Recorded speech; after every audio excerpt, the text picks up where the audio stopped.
बोले देवादिदेव श्री आदिनाथ भगवान की जय जय जय। देवादिदेव श्री महावीर भगवान की जय जय जय। संत शिरोमणि गुरुवराचार्य श्री विद्यासागर जी महाराज की जय जय जय। नवाचार्य श्री समय सागर जी महाराज की जय जय जय। गुणैतन पीड़िता शंका समाधान भावना एक प्रवर्तक जन जन के संत प्रखर वक्ता बोले परम पूज्य मुनि श्री प्रमाण सागर जी महाराज की।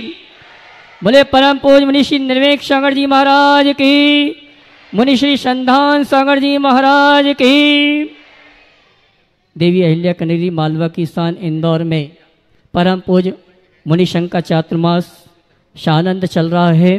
आइए सायंकालीन शंका समाधान का कार्यक्रम हम और आप प्रारंभ करें। उसके पूर्व आचार्य श्री विद्यासागर सभागार से पारस चैनल, जिनवाणी चैनल, प्रमाणिक ऐप, आदिनाथ चैनल के माध्यम से जिस कार्यक्रम को देख और सुन रहे हैं और यहाँ पर उपस्थित समस्त श्रावक श्राविकाओं का धर्म प्रभावना समिति के साथ साथ सकल दिगंबर ज्ञान समाज इंदौर हार्दिक अभिनंदन स्वागत करता है। चलते हैं प्रतिदिन की बातें हम मुनिवर से आपको जोड़ने का प्रयास करेंगे। आइए नमन करते हुए आशीर्वाद प्राप्त करेंगे और निवेदन करेंगे शंका समाधान के कार्यक्रम के लिए दोनों हाथ जोड़ लेंगे और बोलेंगे मेरे साथ, हे मुनिवर नमोस्तु। आवाज कमा रही है, हे गुरुवर नमोस्तु, हे मुनिवर नमोस्तु। और आइए गुरुवर के आशीर्वाद से हम और आप टीवी चैनल का बहुचर्चित विश्वविख्यात शंका समाधान का कार्यक्रम प्रारंभ करें। उसके पूर्व आज जिन्होंने गुणायतन से जुड़ने का सौभाग्य प्राप्त किया है मैं सम्मान सहित आमंत्रित करूंगा। वे आएंगे परम पूज्य गुरुवर के स्त्री चरणों में नमन करते हुए आशीर्वाद प्राप्त करेंगे और गुणायतन परिवार की ओर से सम्मान करने के लिए मैं जिनको आमंत्रित करूंगा वे सम्मान का कार्यक्रम संपन्न करेंगे। श्री शीतल कुमार जी सालगिया, वीणा जी अरिंजय, किंजल सालगिया इंदौर, जिन्होंने गुणायतन में जुड़ने का सौभाग्य प्राप्त किया है, आए परम पूज्य मुनिवर के स्त्री चरणों में नमन करते हुए आशीर्वाद प्राप्त करेंगे और जोरदार ताली बजावें इस परिवार के लिए। और इनका सम्मान के लिए मैं आमंत्रित करूंगा हमारे गुणायतन के श्रोमणी संरक्षक श्रीमान दिलीप जी गोधा, हमारे अशोक जी दोषी और साथ में नरेंद्र जी पप्पा, ये आएंगे हमारे सम्मानी सालगिया परिवार का सम्मान का कार्यक्रम गुणायतन परिवार की ओर से करेंगे। और महिला सम्मान के लिए मैं आमंत्रित करूंगा श्रीमती रानी जी दोषी, जोरदार ताली बजाकर उनका सम्मान करें। इसी क्रम में स्वर्गीय हीरालाल जी गोधा की पूज्य स्मृति में श्रीमती चंदा जी गोधा रतलाम, जिन्होंने गुणायतन से जुड़ने का सौभाग्य प्राप्त किया, हमारे बीच उपस्थित हैं। भैया जी उनको ले आए यहाँ पर, परम पूज्य मुनिवर के इसी चरण में नमन करते हुए आशीर्वाद प्राप्त करेंगे। और इनके सम्मान के लिए मैं गुणायतन परिवार की ओर से आमंत्रित करूंगा हमारे अखिलेश जी सतवैया और साथ में भूल गया राकेश जी गोधा शिरोमणि संरक्षक, ये आएंगे हमारे सम्माननीय श्रीमती चंदा जी गोधा जो रतलाम से हैं। उन्होंने कल गुणायतन से जुड़ने का सौभाग्य प्राप्त किया है। जोरदार ताली बजाकर इस परिवार का सम्मान करें। और आइए इनके सम्मान के लिए मैंने आवाज दी है अखिलेश जी सतवैया और राकेश जी गोधा, ये आएंगे गुणायतन परिवार की ओर से प्रतीक चिन्ह देकर सम्मान का कार्यक्रम संपन्न करेंगे। और आइए चलते हैं हम और आप शंका समाधान के कार्यक्रम के लिए निवेदन करेंगे। आपके नामों की घोषणा करने के लिए मुनिवर संधान सागर जी के लिए जोरदार ताली बजाकर सम्मान करेंगे और दोनों हाथ उठा के जय करा लगाएंगे। बोले परम पूज्य मुनि श्री प्रमाण सागर जी महाराज की। आज का यह है सत्र अपन प्रारंभ करते हैं गुरुवर के चरणों में। साथ में ही आज प्रथम प्रश्न के लिए आमंत्रित कर रहे हैं मनोज जी जैन, पत्रकार अशोक नगर, तैयार रहेंगे। प्रकाश मंजू जी जैन, कटनी। अरे विद्यासागर जी महाराज की जय। पूज्य गुरुवर 108 प्रमाण सागर जी महाराज के और नमोस्तु नमोस्तु नमोस्तु महाराज। हे गुरुवर, मेरा प्रश्न है कि अनुव्रत 5 होते हैं, उन 5 अनुव्रतों की स्थिरता के लिए प्रत्येक व्रत की 5-5 भावनाएं तीर्थंकर परमेष्ठी ने बतलाई है। पहला अचौर्य व्रत की 5 भावना शून्यागारवास, विमोचितावास, परपुराधा कारण, भेक्ष शुद्धि और 5वीं भावना साधर्मी विसंवाद। तो हे गुरुवर, साधर्मी विसंवाद में तो भाषा वचन का प्रयोग होता है, फिर उसमें चोरी का दोष कैसे लगता है? कृपया शंका का समाधान कीजिए। देखिए, ये महाव्रत के रक्षा की भावना है, अनुव्रत की नहीं। अनुव्रती तो घर में ही वास करेगा, शून्यागार वास और विमोचितावास नहीं करेगा, स्वस्वामी को वास करेगा। इसलिए पहली बात तो इसको अनुव्रत से मत जोड़िए, ये महाव्रत की भावना है। और सधर्मा विषमवाद का मतलब है किसी भी वस्तु में मेरे तेरे का भाव लेकर विषमवाद करना। और जब किसी वस्तु में मेरे तेरे का भाव होता है, स्वामित्व का भाव आता है, तो उसके अनावश्यक रूप से संग्रह का भी भाव आ जाता है, उसमें चोरी की प्रवृत्ति हो जाती है। इसलिए इससे बचना। चोरी। नमोस्तु महाराज, नमोस्तु, नमोस्तु। अगला माँ जिनवाणी महिला मंडल मेहतवाड़ा और तैयार रहेंगे श्रीमती मृदुला कासलीवाल। तब तक श्रीमती मृदुला कासलीवाल अपना प्रश्न कर लें। बोलिए। हेलो। नमोस्तु महाराज जी, नमोस्तु महाराज जी, नमोस्तु महाराज जी। महाराज जी, मेरी शंका यह है, जब वीतरागी भगवान किसी का किंचित भी बुरा अच्छा नहीं करते, करता धरता नहीं है, तो वो कष्टों को दूर कैसे करते? और जिनका जन्म जरा, और महाराज जी जन्म जरा मृत्यु जैसी महाभयंकर व्याधियों संसारी जीवों को क्यों होती है? बिल्कुल सही कहा आपने। भगवान किसी का कुछ करता हरता नहीं, और फिर भी भगवान के निमित्त से हम सबका कष्ट दूर हो जाता है। एक बार की बात, दर्शन शास्त्र के एक प्रोफेसर ने मुझसे एक सवाल किया कि महाराज जी, जैनिज्म की सब बातें हमें अच्छी लगती, पर एक बात समझ में नहीं आती कि आप लोग ईश्वर को तो मानते हैं, ईश्वर के कर्तृत्व को क्यों नहीं मानते? देखिए न, हम पर ईश्वर ने कितनी बड़ी कृपा की। मेरे पति की दोनों किडनियां खराब हो गई थी, ईश्वर ने उसे ठीक कर दिया। मेरे पति की दोनों किडनियां खराब हो गई थी, ईश्वर ने उसे ठीक कर दिया। मैंने कहा, बहन जी, यदि ऐसी बात है तो मुझे आपके ईश्वर पर संदेह, यदि ऐसी बात है तो मुझे आपके ईश्वर पर संदेह। बोले, क्या बात? मैंने कहा कि यदि ईश्वर को किडनी ठीक ही करनी थी तो खराब क्यों की? यदि ईश्वर को किडनी ठीक ही करनी थी तो खराब क्यों की?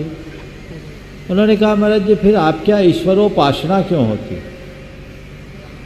तो मैंने उनसे कहा, आप दर्पण देखते हैं? कहाँ देखते हैं? क्यों देखते हैं? कि चेहरे पे कोई दाग धब्बा ना हो। तो मैंने पूछा, इसका मतलब क्या? दर्पण में जब आप देखती तो दर्पण आपके दाग धब्बे को साफ कर लेता? नहीं, दर्पण हमारे दाग धब्बे को साफ नहीं करता, दर्पण में देखकर हम खुद अपने दाग धब्बे को साफ कर लेते। तो मैंने कहा, बस हमारे भगवान दर्पण हैं, जिनके समक्ष जाने पर हमें दाग धब्बा दिखता है, और हम अपने विशुद्धि के प्रभाव से उन दाग धब्बों को दूर कर लेते हैं। समझ गए?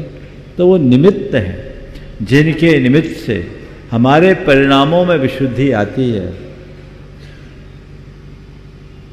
और उस विशुद्धि के प्रताप से हमारे काम बन जाते हैं। तो हम वो पूरा श्रेय किसको देते हैं? हे भगवान, भगवान को। आपका ही किया हुआ है। ये व्यवहार की भाषा है, व्यवहार में बोलने में ऐसा आता है। महाराज जी, और ये जन्म मरण की व्याधि संसारी जीवों को क्यों होती है महाराज? इसी का नाम तो संसार है। अगर जन्म मरण नहीं होता तो संसार किसको कहते हैं? चलिए जी महाराज जी, नमोस्तु महाराज जी, नमोस्तु महाराज जी। हाँ, मृदुला कासलीवाल इंदौर, और उसके बाद में तैयार रहेंगे, फटाफट बोलो ना। हाँ, विजयनगर महिला परिषद। गुरुदेव के चरणों में 3 बार नमोस्तु नमोस्तु नमोस्तु। छुल्लक जी के चरणों में इच्छामी इच्छामी इच्छामी। महाराज जी, मेरा क्वेश्चन है, जन्म से पहले हम कहाँ थे? यह प्रश्न जितना ही जटिल है, उतना ही जटिल प्रश्न यह भी है कि मृत्यु के बाद हम कहाँ होंगे। इन्हीं 2 प्रश्नों के बीच एक निश्चित समय के लिए ही मानव जीवन मिला है। इस जीवन का उद्धार घर में रह के कैसे किया जाए? शंकर, घर में रह के कैसे? बात बिल्कुल सही कही है। जन्म के पहले हम क्या थे हमको इसका पता नहीं है, और मृत्यु के बाद क्या होंगे इसका भी पता नहीं। बीज का जो हिस्सा है वो हमारा जीवन है। आपने पूछा है कि इस बीज के जीवन का उद्धार हम कैसे करें। बस मैं तो इतना ही कहना चाहूँगा, घर में रहते हुए भी जीवन का उद्धार किया जा सकता है यदि हम इन 2 पंक्तियों को अपने जीवन में आत्मसात करें। बीज राख फल भोगवे, जो किसान जगमाही, त्यों चक्री नृप सुख करे धर्म विचारे ना। समझिए, व्याख्या करने की जरूरत तो मैं समझता नहीं हूँ, बस इन 2 पंक्तियों को रखो। फल का उपभोग करो लेकिन बीजों को बचाकर। यदि फल के उपभोग के साथ बीज का भी भक्षण करोगे तो आने वाले दिनों में भूखे मरना पड़ेगा। इसलिए ये मान करके चले कि आज जो कुछ भी हम सेवन कर रहे हैं वो किसी बीज का फल। अखिल भारतीय दिगंबर जैन महिला परिषद विजयनगर इंदौर, प्रिया जी जैन अध्यक्षा प्रश्न करेंगे और उसके बाद तैयार रहेंगे नरेंद्र कुमार जी जैन पप्पा जी बीड़ी वाला परिवार जो दयोदय ट्रस्ट के अध्यक्ष हैं। नमोस्तु महाराज जी, नमोस्तु महाराज जी। महाराज जी, किस्मत तो हमारे हाथ में नहीं होती है पर निर्णय तो हमारे हाथ में होते हैं, और निर्णय भी हम बहुत सोच समझ के लेते हैं, पर हमारे निर्णय कभी कभी गलत हो जाते हैं। ऐसी स्थिति में हम क्या करें? किस्मत हमारे हाथ में है, निर्णय हमारे हाथ में नहीं। सोच समझ कर लिए गए निर्णय को किस्मत हमारे हाथ, समझिए, किस्मत हमारे हाथ में नहीं, निर्णय हमारे हाथ में है। सोच समझ कर लिए गए निर्णय भी गलत हो जाते तो क्या करें? मैं तो एक ही बात कहता हूँ, जो हमारे हाथ में है सदैव उसके ऊपर ध्यान दो, जो हमारे हाथ में नहीं है उस पर बिल्कुल ध्यान न दो। ये बात सही है कि सोच समझ कर लिए गए निर्णय भी गलत हो जाते हैं, तो घबराए नहीं। एक गलत निर्णय से कुछ सीख ले और दोबारा उसकी पुनरावृत्ति न करे, ताकि आने वाले समय में सही निर्णय लिया जा सके। अगर हमारे अंदर सही दृष्टि हो तो हम गलत निर्णय से भी सही निर्णय लेने की क्षमता विकसित कर सकते हैं, और यदि हमारे अंदर लगन निष्ठा हो तो हम गलत निर्णय के भी सही परिणाम निकालने में समर्थ बन सकते हैं। केवल किस्मत का रोना रोना ठीक नहीं है, इसलिए जो हमारे हाथ में है उसे ही साथ लेकर चलने का प्रयास करना चाहिए। ओ अगला गुणायतन के शिरोमणि संरक्षक दयोदय के अध्यक्ष नरेंद्र कुमारी जैन पप्पा जी बीड़ी वाले परिवार, और उसके बाद तैयार रहेंगे श्री श्वेतांबर जैन पद्मावती पोरवाल संघ इंदौर। गुरुदेव आपके चरणों में सत नमन, समस्त मुनि महाराजों के चरणों में सत नमन। मेरा शंका नहीं है, मेरा एक सुझाव है जो कि सुशील जी पंड्या आपको बताएंगे। मैं वर्तमान में ये देख रहा हूँ कि अपनी भावी पीढ़ी जो एजुकेशन में लगी हुई है वो धर्म से बहुत विमुख होती जा रही है। उसको धर्म की राह पे लाने के लिए मैंने जो एक सुझाव रखा है वो सुशील जी पंड्या आपको पढ़ के बता देंगे। नमस्ते गुरुदेव। वर्तमान परिस्थितियों में कई शहरों में शिक्षा की कई क्लासेस व हॉस्टल हैं, परंतु इंदौर, मुंबई, पूना, बेंगलोर, दिल्ली, जयपुर, कोटा, अहमदाबाद आदि शहरों में जैन भोजन का अभाव रहता है। ऐसी स्थिति में वहाँ के जैन धनाढ्य परिवारों को 1-1 लाख रुपया या कुछ राशि देकर इकट्ठा करें एवं भोजनशाला किसी किराए की जगह पर लेकर शुरू करें, और अगर आगे सुनिश्चित व्यवस्था होती है तो जैन समाज के जो रिटायर्ड और सेवाभावी लोग हैं वो इसको संचालित करें। कृपया अपना मार्गदर्शन दीजिए। नरेंद्र जी का ये बहुत ही अच्छा सुझाव है, और मैं तो ये कहता हूँ इस सुझाव को तत्काल प्रभाव से स्वीकार कर लेना चाहिए। और मेरा मानना है इस कार्य में केवल पहल भर की देर है, कमी कुछ नहीं हुई। ऐसा प्रयास तो करना ही चाहिए। हाँ, मेरे पिताजी के अवसान के बाद हम लोगों ने एक ट्रस्ट घर का बनाया था, और एक जगह हमारी जो पड़ी थी वहाँ पर हमने प्रतिभा चयन छात्रावास के नाम वहीं से आ रहा हूँ बनाया था। आज वहाँ पर 120 बच्चे पढ़ते हैं और उनको भोजन भी वहीं मिलता है जैन धर्म के अनुसार। अष्टमी चौदस को हरी नहीं बनती।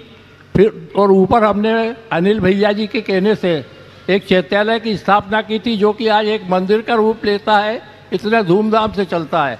आसपास के सब रहवासी भी वहीं पर दर्शन करने आते हैं। मेरी भावना है कि इस चीज़ को आगे बढ़ाया जाए। बहुत सुंदर। देखिए, बहुत ही अनुकरणीय प्रयास आपके परिवार के द्वारा हो रहा है। और जैसा आपने कहा, प्रतिभा चयन बीड़ीवाला परिवार के एक पारिवारिक ट्रस्ट के माध्यम से चल रहा है। बहुत अच्छा। और वहाँ के विद्यार्थी मेरे पास आते भी रहते हैं, बहुत अच्छे संस्कार पा रहे हैं। ये एक परिवार की पहल है। यदि पूरी समाज मिलकर के करना शुरू करे तो बहुत बड़े काम हो सकते हैं। जहाँ तक आपने कहा कि इसके लिए किराए से जगह ले, मेरा तो मानना है कि किराए की भी ज़रूरत नहीं पड़ेगी। हमारे मंदिरों में इतनी इतनी जगह है, हमारे धार्मिक संस्थानों में इतनी इतनी जगह है, क्यों ना वहाँ के मैनेजमेंट से बातचीत करके इसकी पहल की जाए और उनकी खाली पड़ी जगह में इस कल्याणकारी उपक्रम को आगे बढ़ाया जाए। और यही नहीं, केवल छात्रों के लिए ही नहीं, समाज में भोजनशाला की अब महती आवश्यकता होगी। अगर आप अपने घर के कुलाचार को शुद्ध रखना चाहते हैं तो इसकी बड़ी ज़रूरत है। घरों में आजकल अशुद्धि के दिनों में महिलाओं को रसोई में जाने के लिए बाध्य होना पड़ता है, क्योंकि कोई उनके पास अल्टरनेट नहीं है। यदि इस तरह की भोजनशालाएं खुल जाए, भले वो सशुल्क हो, तो लोगों को घर का भोजन उपलब्ध हो सकता है। बहुत सारे ऐसे लोग भी हैं जिनके घरों में केवल वृद्ध दंपति हैं, उनके बच्चे बाहर रह रहे हैं और उनके साथ स्थिति यह है कि बीमार और अशक्त अवस्था में भी उन्हें भोजन बनाने के लिए मजबूर होना पड़ता है। यदि ऐसी भोजनशालाएं आपने शुरू कर दी तो ऐसे लोगों को बहुत बड़ा संबल मिलेगा। अगर घर में कोई बनाने वाला नहीं है तो आपने बनवा लिया, मंगवा लिया। टिफ़िन की फैसिलिटीज़ भी उसमें की जा सकती है। अपने कई लोगों को उसमें रोज़गार भी सुलभ हो सकता है और लोगों को भोजन की सुलभता भी हो सकती है। तो इन बातों पर बहुत गंभीरता से विचार करना चाहिए। कई जगह लोगों ने इसकी शुरुआत की, अजमेर में, उदयपुर में, भिंडर में। ये बहुत व्यवस्थित तरीके से चल रहा है। हमारे चातुर्मास में इसकी शुरुआत की गई। अजमेर, इंदौर में भी हो जाए तो अति उत्तम है। इसके लिए प्रयास करें और ये काम महिला मंडल बहुत अच्छे तरीके से कर सकता है। समाज में यहाँ बहुत सारे संगठन हैं, बहुत सारी संस्थाएं हैं। बैठ कर के बातचीत करें और इस पुनीत उपक्रम को शीघ्रातिशीघ्र शुरू करें।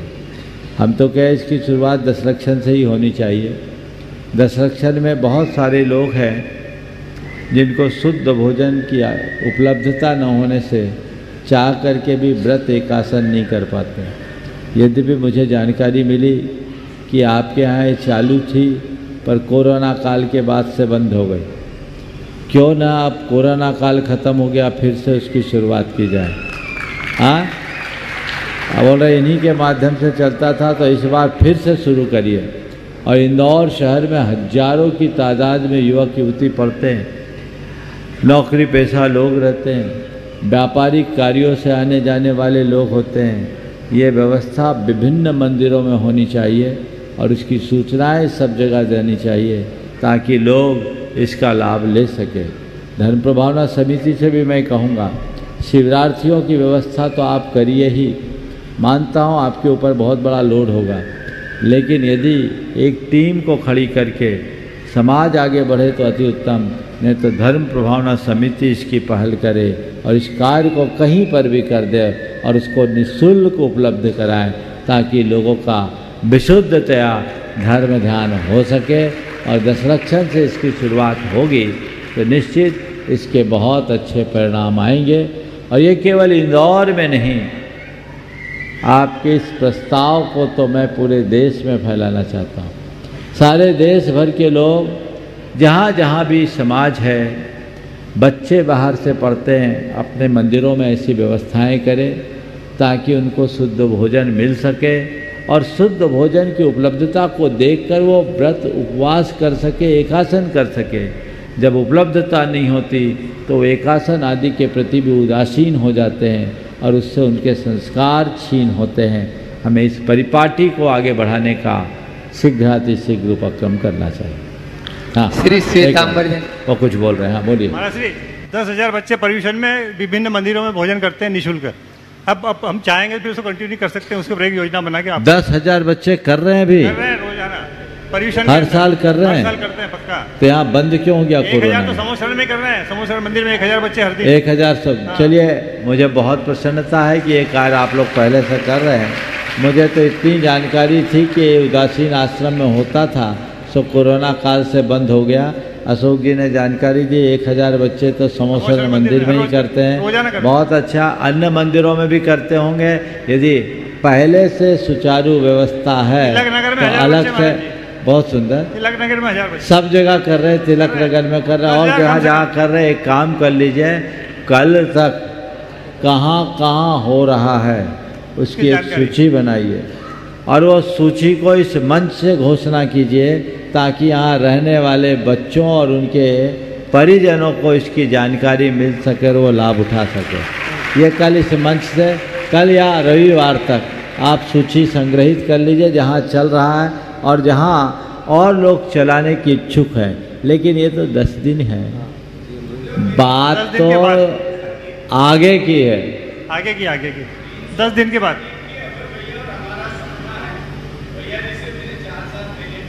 बहुत सुंदर, अभी बहुत अच्छा आनंद उत्साहित होकर बोल रहे हो। हम इसकी योजना बनाएं और ये निर्णय इस सभा में उचित नहीं होगा। बैठकर एक ऐसी ठोस कार्य योजना बनाएं जिससे इसे सुचारू रूप से संचालित किया जा सके। हमने पहला वाक्य कहा था, कमी किसी चीज़ की नहीं है, केवल पहल की देर है और इंदौर वाले पहल करने में कहीं पीछे नहीं रहते। आज नरेंद्र जी ने इसकी पहल की है तो मैं समझता हूँ इसका परिणाम अवश्य ही अच्छा है। श्री श्वेतांबर जैन पद्मावती पोरवाल संघ यहाँ पर उपस्थित हैं। विनोद जी जैन अध्यक्ष के साथ में बाबूलाल जी चौथमल जी, नीरज जी, पीयूष जी, जिनेश्वर जी, कमेटी धर्म प्रभावना समिति, उनका वहीं पर सम्मान भी कर दें। और प्रश्न कर रहे हैं चिंतन बाकीवाला के साथ में जिनेश्वर जी,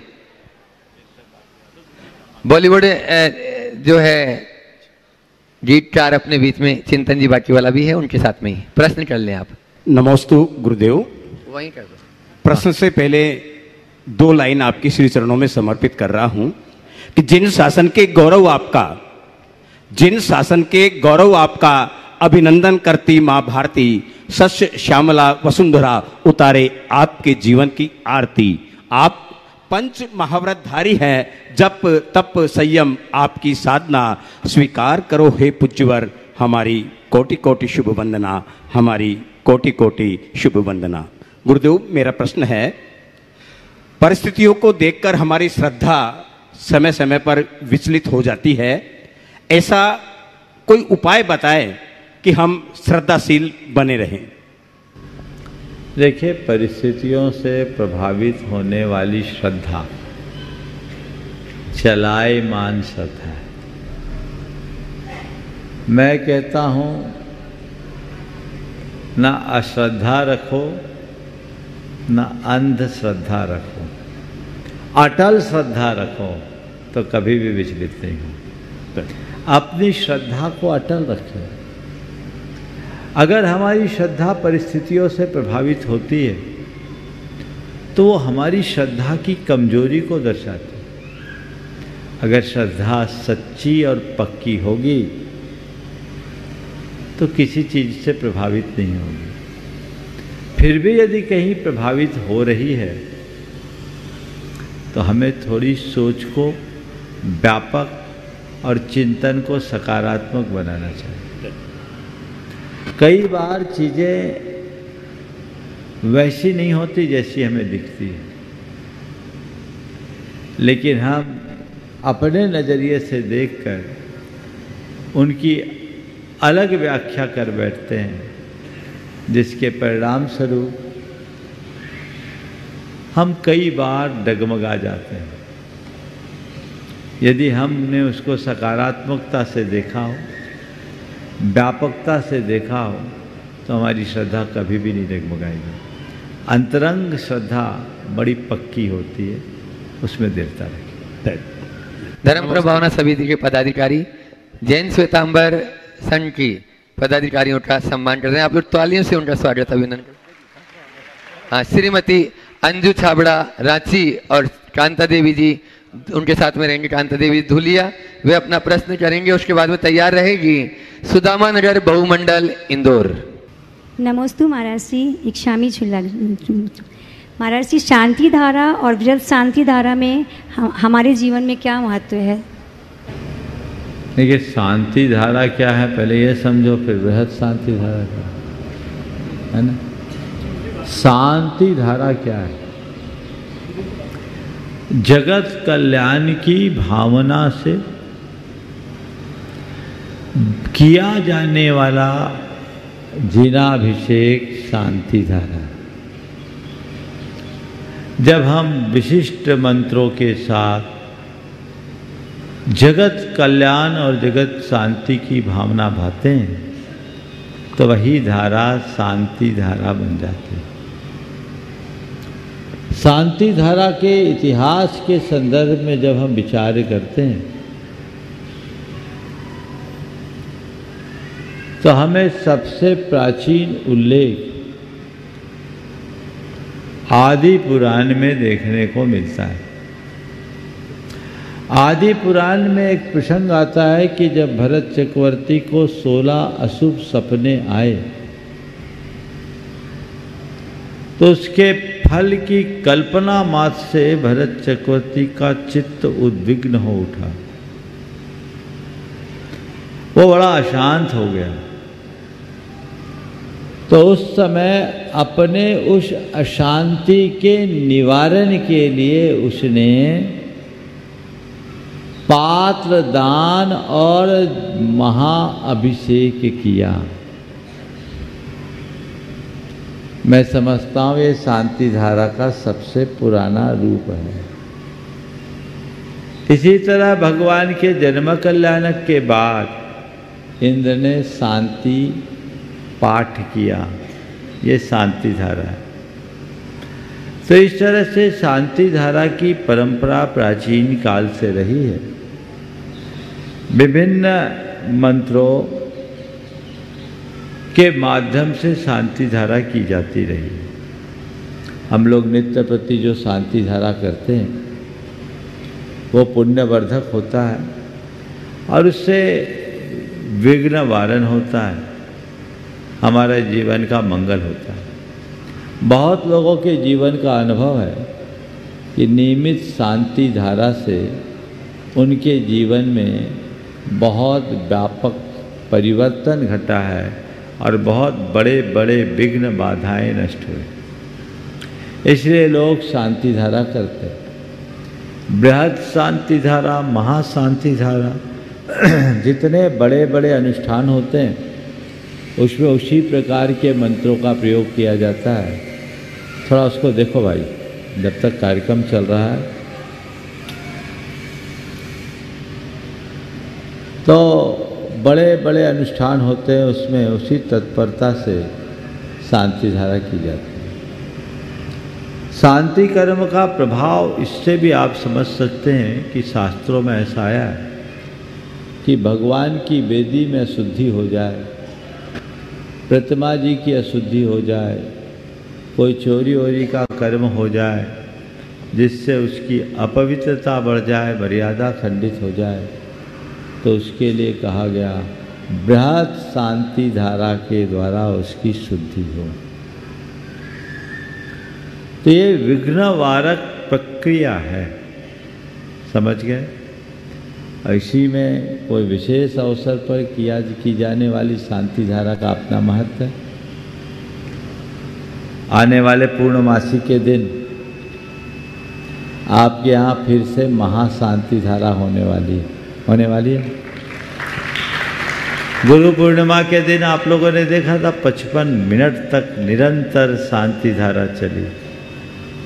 फिर रक्षाबंधन के दिन श्रावणी पूर्णिमा है, उस दिन भी यहाँ पर बृहद शांति धारा, महाशांति धारा संपन्न हुई। जिनको भी अवसर मिले लाभ लेना चाहिए, करने का मौका मिल जाए तो कर लेना, नहीं तो देखने से तो मत चूकना। 1008 मंत्रों के द्वारा निरंतर शांति धारा, ये महान पुण्य के बंध का कारण है। और मैं लोगों के अनुभवों को आपके बीच शेयर नहीं करना चाहता, नहीं तो आपको लगेगा महाराज महिमा मंडन कर रहे हैं। पर मैं तो इतना ही कहना चाहता हूँ कि यही ऐसे कृत्य है जिनके बल पर आप अपने अंतराय का क्षय कर सकते हैं। शास्त्रों के अनुसार अंतराय कर्म के काटने और अंतराय कर्म के बंध के 2 ही कारण बताएं। अंतराय कर्म का निवारण करने के लिए कहा गया जिन पूजा और पात्रदान, अभिषेक उसी में आता है। और अंतराय कर्म के बंध में कारण बताया गया पूजा आदि धार्मिक क्रियाओं में व्यवधान। अगर आप इनमें बाधा डालते हो तो तीव्र अंतराय का बंध करते हो। और जिन पूजा अभिषेक पात्रदान आदि करते हो तो आपके सारे अंतराय कटते हैं और जीवन आगे बढ़ता है।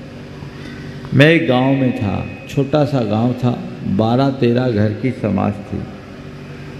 मंदिर गया, 20 युवा अभिषेक कर रहे।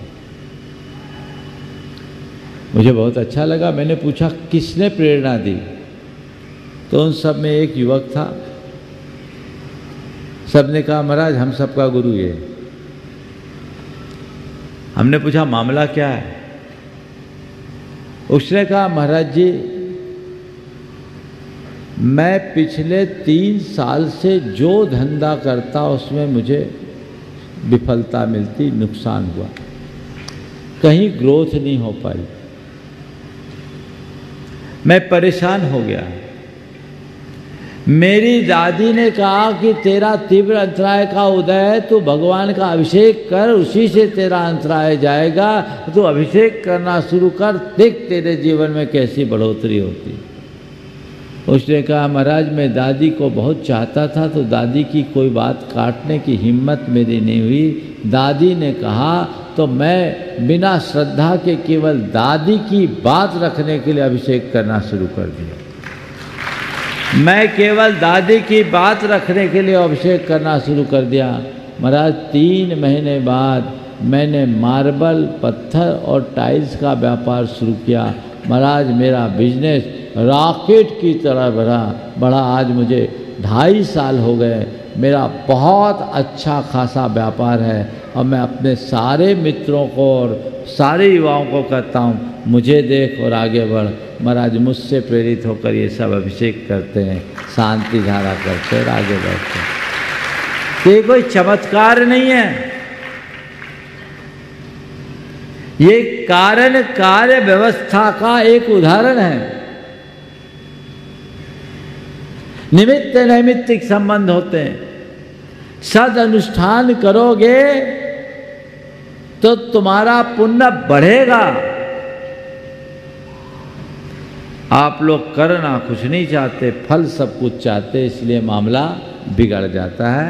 इसलिए शांति धारा आदि जब भी हो उत्साह के साथ करो और कुछ ना कुछ द्रव्य लगा के करो, ताकि दान भी तुम्हारे कल्याण का कारण होता है। दानम दुर्गति नाशनम। कहीं भी अभिषेक शांति धारा करने के लिए जाना, खाली हाथ मत करना। भले तुम्हारे जेब में 10 रुपया हो तो 10 रुपया देना। ये 10 रुपये का दान नहीं, महापुण्य का बीजारोपण होगा जो कालांतर में महाफलदायी है। जो लोग इसका रस ले चुके हैं वे जानते हैं कि जीवन में इसका क्या महात्म है। इसलिए रोग शोक संताप को दूर करने में ये महान निमित्त बनता है। इसलिए ऐसे कार्यों के प्रति सदैव उत्साहित रहना चाहिए। सुदामा नगर बहुमंडल इंदौर और तैयार रहेंगे शीतल वीणा सालगिया इंदौर।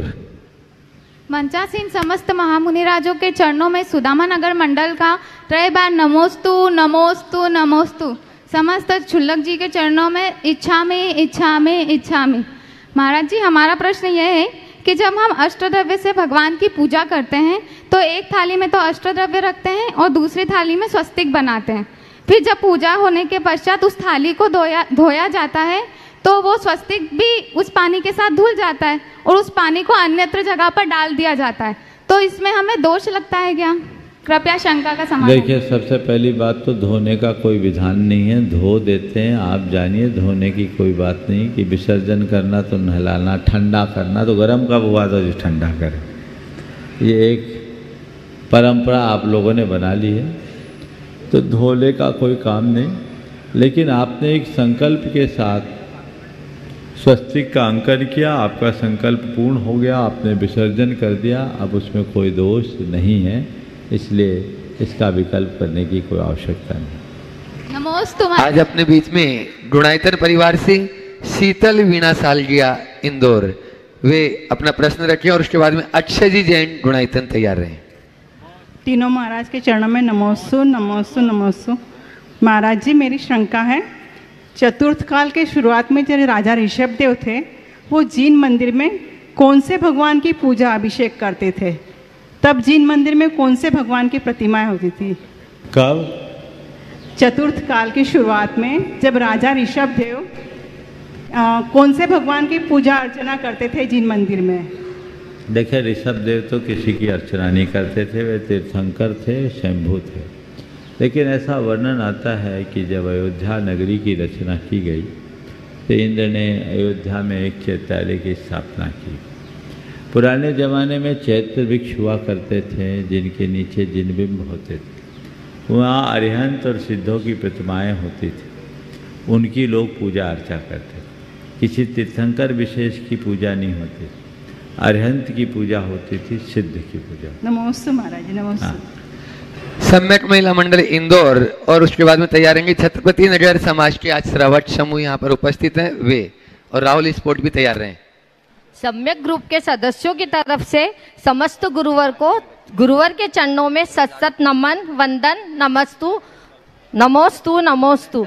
समुद्र की तरंगे जैसे कूड़ा करकट को बाहर निकाल फेंकती है, उसी प्रकार आपकी वाणी हमारे मिथ्यात्व रूपी कूड़ा करकट को बाहर निकाल फेंकती है। गुरुवर, मेरा प्रश्न यह है, लोग बुराई करें और हम दुखी हो जाए, लोग तारीफ करें और हम सुखी हो जाए, मतलब हमारी सोच का, हमारे सुख दुख का स्विच दूसरे लोगों के हाथों में है। तो महाराज जी, हम क्या कोशिश करें कि ये स्विच हमारे हाथ में ही हो, शंका का समाधान करें। अपना रिमोट अपने हाथ में रखो, किसी को दो ही नहीं। वो नहीं हो पाता है ना, नहीं हो पाता तो सिस्टम चेंज करो।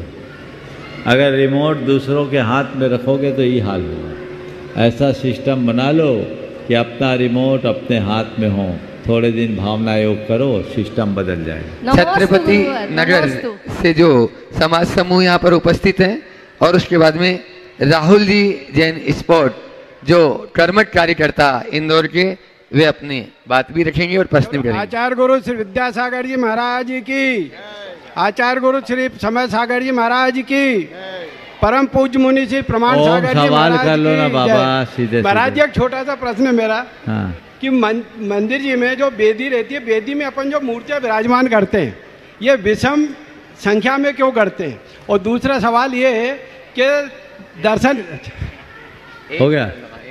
देखो, मंदिर में वेदी विषम करते हैं, परिक्रमा विषम करते हैं, वंदना भी शिखर जी की ऊन करते हैं। क्यों? इसलिए कि अच्छा काम हमेशा ऊन रहना चाहिए, ताकि लगे कि दोबारा आके हमको पूरा करना है। क्या कह रहा हूँ? इनको ऊन रखो ताकि लगे कि दोबारा आके पूरा करना है। और सम संख्या को विभाजित किया जा सकता, विषम संख्या अभेद्य होती है, तो हमारे भगवान अभेद्य हैं, इसलिए भी हम उन्हें विषम संख्या में रखते हैं, सम में नहीं। चलिए, समय आप सबका हो गया, यहीं पर विराम। बोलिए परम पूज्य आचार्य गुरुवर श्री विद्यासागर में।